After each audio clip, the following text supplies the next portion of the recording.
তপন কিচেনে বিশেষ নিবেদন বিলিতি আমড়া মাখা বাড়িতেই অতি অল্প সময়ে এবং বাড়ি উপকরণ দিয়ে খুব সুস্বাদু এবং যারা টক পছন্দ করেন তাদের জন্য ভীষণ স্পেশাল। দেখতে থাকুন পুরো রেসিপিটি। নমস্কার, তপন কিচেন থেকে আজ আমি আপনাদের জন্য নিয়ে এসেছি এক ভিন্ন ধরনের রেসিপি। যারা টক খেতে খুব ভালোবাসেন, আমি বাজার থেকে ফ্রেশ বিলিতি আমড়া নিয়ে এসেছি। আজ আমি বিলিতি আমড়া মাখা আপনাদেরকে দেখাবো। সঙ্গে নিয়ে নিয়েছি কাসুন্দি আর বিলিতি আমড়া, দুটো কাঁচা লঙ্কা, বিট নুন আর লাল লঙ্কার গুঁড়ো। তো চলুন আমি এটাকে রেডি করি। আমি একটি পাত্রে নিয়ে নিয়েছি এবং ভালো করে জল দিয়ে এগুলো ধুয়ে নিচ্ছি এবং এটা আমি কেটে নেব পরিষ্কারভাবে। দেখুন আমি আমড়াগুলোকে ছাড়িয়ে নিয়েছি এইভাবে। এবারে আপনারা যেরকমভাবে কেটে নিতে পারেন কেটে নেবেন। আমি এটাকে সাইজ করে কেটে আপনাদেরকে দেখাচ্ছি।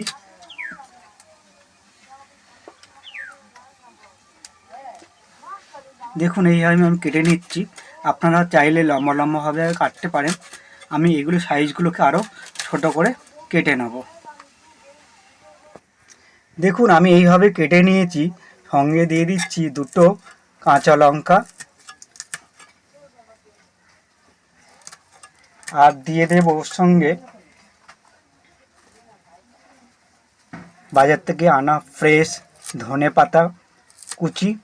আপনারা দিতে পারেন, নাও দিতে পারেন। আমি ফ্লেভার চেঞ্জ করার জন্য এবং ফ্লেভার বৃদ্ধি করার জন্য ধনেপাতা এর সঙ্গে অ্যাড করলাম।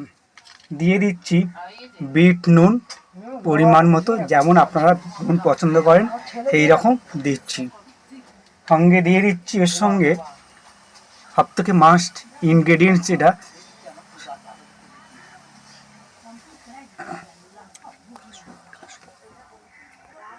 দিয়ে দিচ্ছি কাসুন্দি পরিমাণ মতো। এইবারে আমি ওর সঙ্গে দিয়ে দেব সামান্য পরিমাণে লাল লঙ্কার গুঁড়ো। আপনারা যদি ঝাল কম পছন্দ করেন তাহলে দেবেন না, আমি একটু ঝাল পছন্দ করি বলে সামান্য দিলাম। এইবারে আমি এটাকে ভালো করে মাখিয়ে নেব। সব মশলা আমি মিশিয়ে দিয়েছি। আপনারা বাড়িতে এইভাবে বানিয়ে খাবেন। ভীষণ, যারা টক পছন্দ করেন তাদের জন্য ভীষণ উপাদেয় এবং ভীষণ ভালো খেতে। বাজারে সহজলভ্য এই বিলিতি আমরা বাজার থেকে ফ্রেশ নিয়ে এসেছিলাম। দেখুন কত সুন্দর দেখতে হয়েছে। সাইজগুলো আপনারা নিজের পছন্দ মতো করে নেবেন। আমি এইভাবে কেটে নিয়েছি এবং সব উপকরণ ভালোভাবে মিশিয়ে দিয়েছি। চলুন আপনাদেরকে রিপ্রেজেন্ট করে দেখাই। আজ আমি আপনাদের জন্য বানিয়ে ফেলেছি বিলিতি আমড়া মাখা। আমার এই রেসিপি যদি আপনাদের পছন্দ হয়ে থাকে তাহলে একটা লাইক করে দেবেন। ভালো থাকবেন, সুস্থ থাকবেন।